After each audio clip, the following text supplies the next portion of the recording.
আমাদেরকে একটা আপডেট জানা যাবে একটু সামনে গিয়ে মোবাইল ভাই সামনে গিয়ে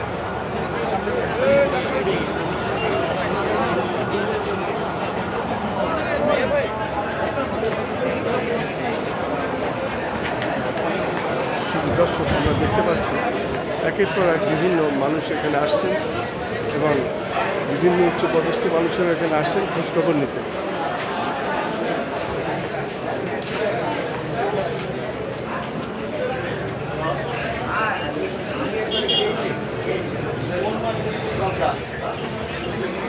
আমি ওই যে এন্ট্রান্সে একবারে এন্ট্রান্সে যেখানে জরুরি বিভাগের আছে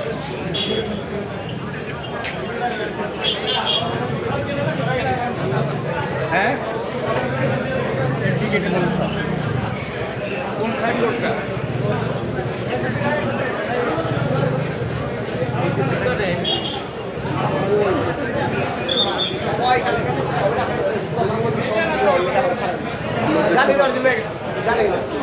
দেখতে পাচ্ছি বিভিন্ন স্তরের ব্যক্তিরা আসছেন এবং হাদির শারীরিক অবস্থা খোঁজ নিতে এসছেন। সারা বাংলাদেশে আজকে এই বিষয়টি নিয়ে মানুষের উদ্বেগ এবং বিশ্ববাসী এটা দেখছে, যেহেতু ইন্টারনেটের যুগ আমরা দেখতে পাচ্ছি আজকে এমনই একটি অবস্থা।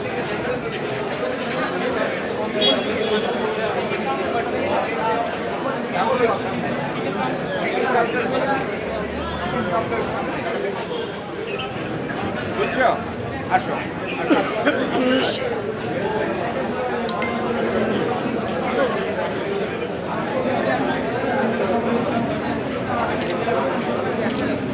আমরা দেখতে পাচ্ছি প্রত্যেকে এইভাবে আসছেন এবং হাদির খোঁজখবর নিতে আসছেন। এটি এখন ঢাকা মেডিকেল কলেজ হাসপাতালে মানুষের এখানে আসলে দাঁড়াবার মতো সেখানে অবস্থান নয়। মানুষের ভিড় আর ভিড়, জনতার ঢল আমরা দেখতে পাচ্ছি।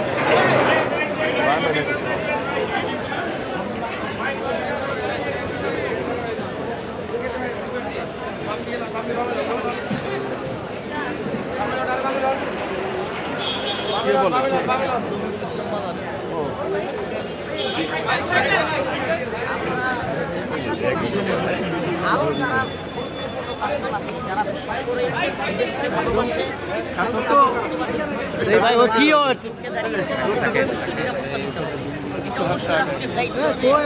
ছায়া হয়ে হইলেও গোয়েন্দা সংস্থা তাদের পিছনে লেগে থাকে, তারাও জানবে না যে তাদের সাথে গোয়েন্দা সংস্থা আছে।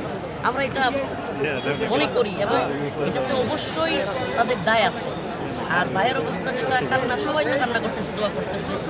আসলে হক পথে যারা থাকে, সত্যের পথে যারা থাকে, বাস্তবে দেখতে তাদের আশেপাশে মনে হয় যে এদের কোনো দল নাই, অনেক লোক নাই, কিন্তু এদের কাছে এদের পাশে দেশবাসী আছে এবং এদের পাশে আল্লাহ আছে। আল্লাহ সহায় ইনশাআল্লাহ।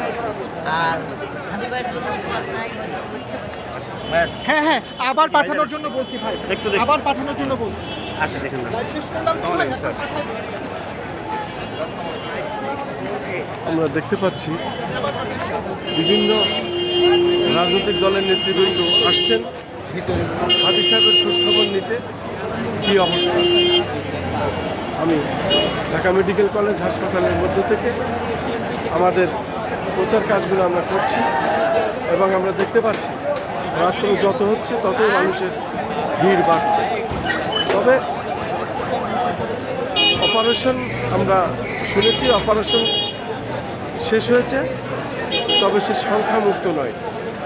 এই বিষয়টি আসলে তার মাথায় যেভাবে গুলি লেগেছিল এবং মাথায় গুলি লেগে এই পাশ থেকে ওই পাশ বেরিয়ে গেছে, পাশাপাশি পায়েও গুলি লেগেছে। সে যদিও অপারেশন শেষ হয়েছে, তবে সে সংখ্যামুক্ত নয়। এই বিষয়টি ডাক্তার জানিয়েছেন এবং সেটাই আমরা যতটুকু পারি আমরা খোঁজখবর যখন যেটা পাচ্ছি সেটা জানানোর চেষ্টা করছি।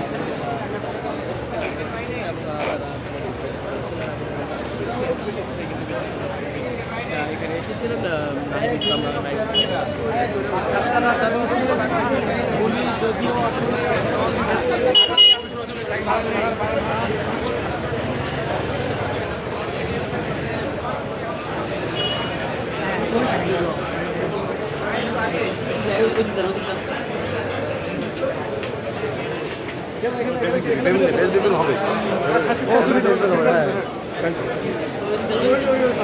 শুধু দর্শক এখনই ব্রিফ হবে, ডাক্তার সাহেবরা আসছেন, এখন ব্রিফ হবে।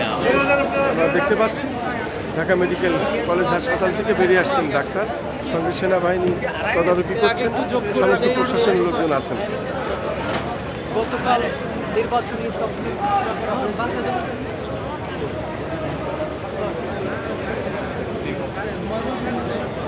আসলে নির্বাচনী তফসিল ঘোষণার পর থেকেই নির্বাচনের তোড়জোড় বেঁধে যায়। তারপরেই ঢাকা ৮ আসনে হাদি সাহেব নির্বাচন কার্যক্রম শুরু করেন জুম্মার নামাজ পর। তারপরেই তাকে টার্গেট করে গুলি করা হয় এবং সন্ত্রাসীরা গুলি করে নিরাপদে বেরিয়ে যায়। আসলে মানুষের চিন্তা ভাবনা ব্যাপক যে রাজধানী ঢাকার মতো জায়গায় এত প্রশাসন থাকাকালীন তাকে কিভাবে গুলি করে আসলে সন্ত্রাসীরা দুষ্কৃতিকারীরা বেরিয়ে যেতে পারে।